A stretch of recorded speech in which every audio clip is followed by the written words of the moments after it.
Isaac Sarason is a skilled hacker, formerly employed by British Telecom-Sprint. When his health failed, Isaac did the only thing he could think of. He ran. He found a haven in a working-class district of the city known as Little Russia. There Isaac took on a new name, Ishmael. He then became embroiled in the affairs of a brutal member of the Lamadiza organized crime family, known as Leo. Convinced by his longtime friend Frankie to flee from his commitments to the Lamadiza family, Isaac found himself hunted by the ruthless Leo. On a rooftop, far from witnesses, Leo murdered Frankie. Only through the use of his skills as a hacker was Isaac able to drive Leo off. Wounded, alone, and far from help, Isaac depended on the kindness of strangers. One stranger, a burqa-wearing doctor known as Fatima, took pity on Isaac and helped him make his way to the mysterious Star X line. At the end of all hope, they found the Star X line and the slim promise that the enigmatic beings behind the Star X could save Isaac from the implants which destroyed his life. What do you do when those who saved you have recorded everything you are? What do you do when your every action is tracked by the Keylogger? Colbyjack.net is proud to present Firmware Keylogger, the third installment in the firmware pentology by Colbytrax. I didn't know how often Fatima would attend mosque, but I assumed if I waited around long enough, she would see me. To that end, I designed my avatar to look as much like myself as possible, down to the interface ports behind my ears and the shitty crew cut I sported the last time Fatima had seen me. In the end, I had been waiting 2 long days for Fatima to notice me on the bench. That wasn't to say I had only been on that bench, listening to the fountain, watching those doors. Unlike the normal visitors to V-City, I didn't put on a SenseNet rig and fully immerse myself into the environment. For me, that was impossible.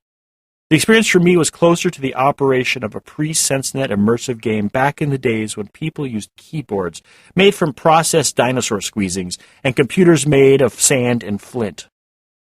Though infinitely more challenging, to be sure. All interfaces, be they keyboards, motion trackers, or SenseNets, all come down to one thing: signals.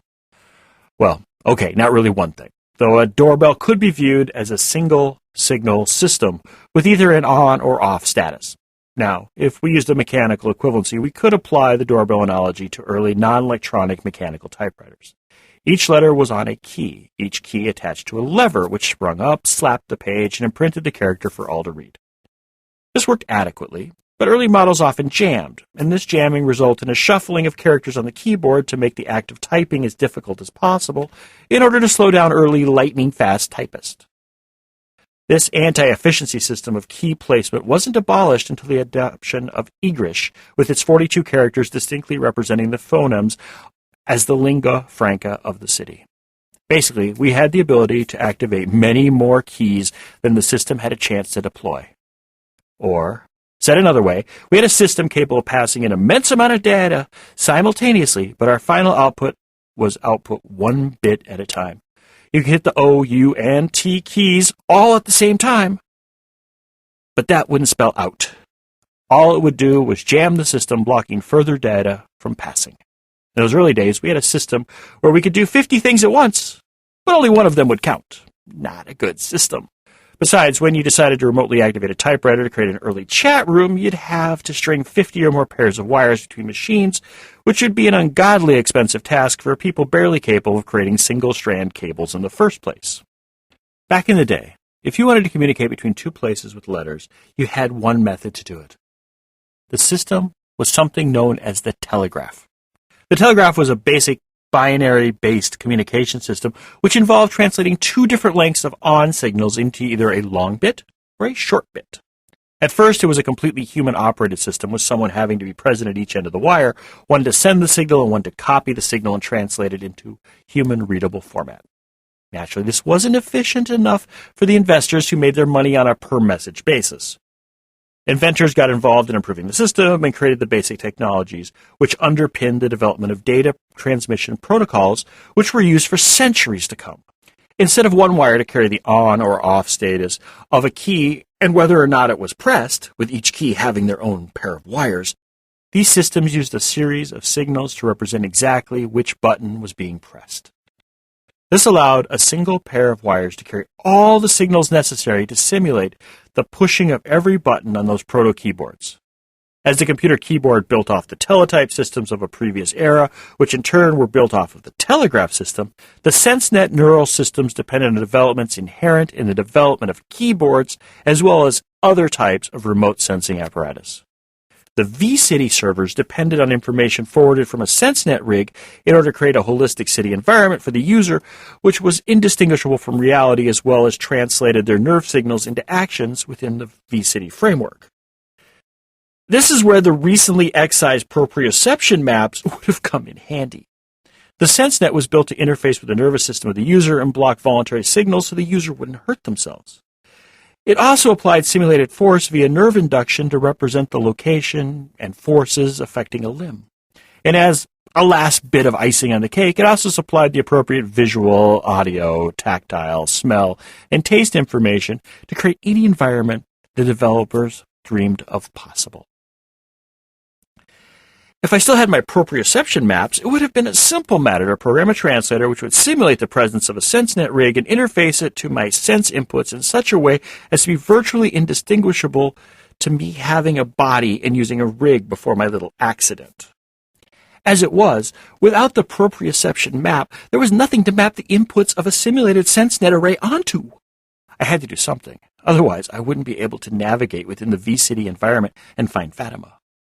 What I ended up doing was to modify the code of a SenseNet testing program distributed by the vCity servers to troubleshoot issues with connectivity with their systems and, more importantly, remove any malicious code left over from the manufacturing process. Seeing as many of the SenseNet systems were probably being whipped up on an unlicensed maker operated by the likes of my former host Faron of Amazov Catfish Farm fame, I could only imagine the amount of malicious code which would be contained within a black market SenseNet rig. SenseScan 4.73, as the software was called, was a treasure trove of expected output values for a properly performing SenseNet rig. I used these values to trick the system into believing I was using a SenseNet system mapped to a fully functioning proprioception map. The first few minutes I was in the system had been horrible. Audio and visual inputs were easy to map. They passed in the system in a manner similar to normal video. It was a rig which translated the signals into something which appeared before the eyes and ears of the user. As I wasn't using a rig, I was left with very easily converted feeds. It was a sense of taste and smell which messed me up at first. Without something to smell or taste, there was no way to separate the signals for them from the signals for the tactile. I took to using the technical specs of the SenseNet protocol to sort out the signals containing taste, smell, and touch, and sending them to a neural network monitor which attempted and failed to map the proper smells, tastes, and touches to the proper body part. I wouldn't have cared so much for the senses beyond sight and hearing if I had been attempting to control a cyber maintenance assistant. In the case of a CMA, the system knew how to move itself and how to interpret the commands I gave it to manipulate its environment. CMAs were made to be semi-autonomous, performing their duties with only a minimum level of oversight. It was common on large farms for a handful of operators to oversee upwards of 36 CMAs at a time. The big limitation being the amount of maintenance time the CMAs needed, not the difficulty programming them. vCity was completely different. In vCity, it was expected that the user would use their functioning proprioception maps to interact with the environment. No need for the avatars to know how to do anything when the user would always be driving it with their full attention. Seeing as I had no nervous system and no proprioception map, the first because of my nature as a being of pure bits, and the second because me and my brothers had been as cocky without our abilities as our progenitor had been on his own, I had to wing it. We might not be all of Isaac Sarason, but we were close enough to the core of his being to make the same mistakes he would. When you first enter the vCity, there is a space set aside for new users to learn how to manipulate their environment. It's a private space where the only one who knew how horrible my control was me. They made me walk into the practice room instead of placing me there. I never would have made it. Actually, I would have. There was no one in the login lobby to see what I did either. What ended up happening was that I flopped around like a fish for half an hour as I attempted to learn how to walk. In the end, I cobbled together a series of routines which imitated the 10,000 most common actions performed in television shows. There is an advantage to being a machine intellect sometimes, and when it comes to mapping movement animations onto a control system, I am awesome. I am awesome if you consider someone moving as if they had a degenerative nervous condition awesome. So, I really wasn't that awesome. I had stumbled my way to the bench before the Grand Mosque in the dead of the night, and then waited with infinite patience for Fatima to come to prayers. Meanwhile, out in the world, I heard my brothers fighting, killing, and dying in a city-shaking cyber war. I felt the joy of Samuel's kin as they took refuge among the air conditioners of the city. I felt the terror of a Simeon as BTS IT security workers cleansed him from their systems. I felt the frustration of Samuel as all his beloved plans turned to ashes as he realized not one of us was doing what we were supposed to do according to his plans. There were now millions of Samuels monitoring the life of those who lived in the small pocket of the city known as Little Russia.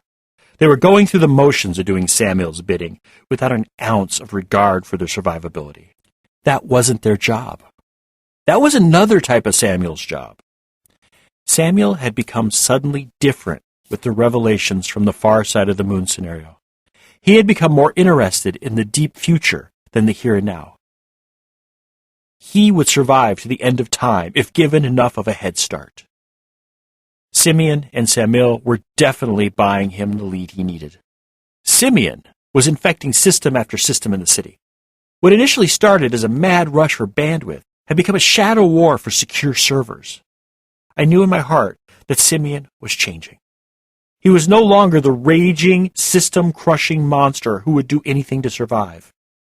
He was becoming as much a part of the system as Koenig himself. No, that wasn't quite accurate. The Simeons who found a safe refuge in a city core system, such as the server at One Police Plaza, turned bourgeois. They were settled safely, hiding as part of a system which didn't care what happened as long as everything functioned as it had before the arrival of the Simeon.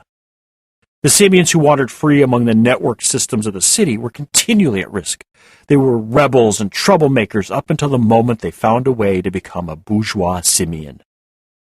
As for Samuel, he was a raging beast.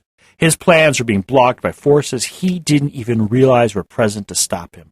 His plans to assassinate the entire Star X project had been stopped with only a sprained ankle to show for a plan which bragged about killing thousands over the course of a weekend and then burning Koenig and his patsy AIs down. Samuel wasn't beat. Even though Koenig, his assisted AIs, and the unaligned corporate cyber protection systems had exiled him to fighting a guerrilla campaign out of the core, I knew he'd return like Napoleon from Elba or the Wehrmacht to Bastogne. He was my brother, but I hoped he fared no better than Napoleon or that final Wehrmacht push of the World War. I don't think I wanted to be in a world he controlled.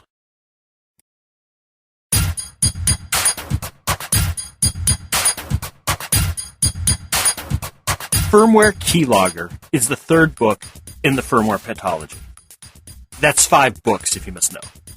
It begins where Firmware Proxy ends, which in turn followed on the heels of Firmware Hijacked. So you haven't heard or read Firmware Hijacked or Proxy, this would be a great time to head on over to Colbyjack.net and either download the podcast on the audio side, read the episodes on the visual side, or download the Colbyjack Sunday Reader issues 1 through 46 in your choice of either EPUB or Mobi. Firmware Hijacked, Proxy, and Keylogger are all available in ebook versions from our store at shop.colbyjack.net, amazon.com, barnesandnoble.com, and smashwords.com. Just search for Colbytrax. That's Colbytrax. I'm the only one.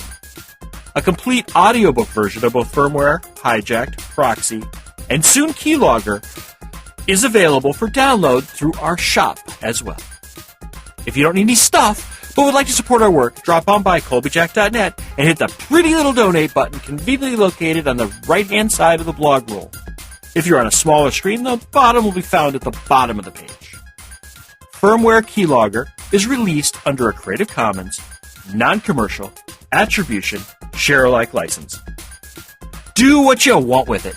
Just don't sell it, and always tell people where it came from.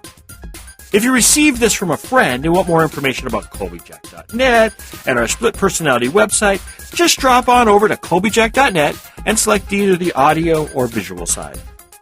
The audio side carries our podcast, while the visual side carries our writings. Whichever side catches your fancy is fine with us. We're of two minds about the whole thing anyway.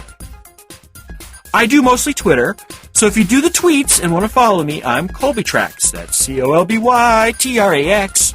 Thank you once again. Remember to be fabulous and have a wonderful week.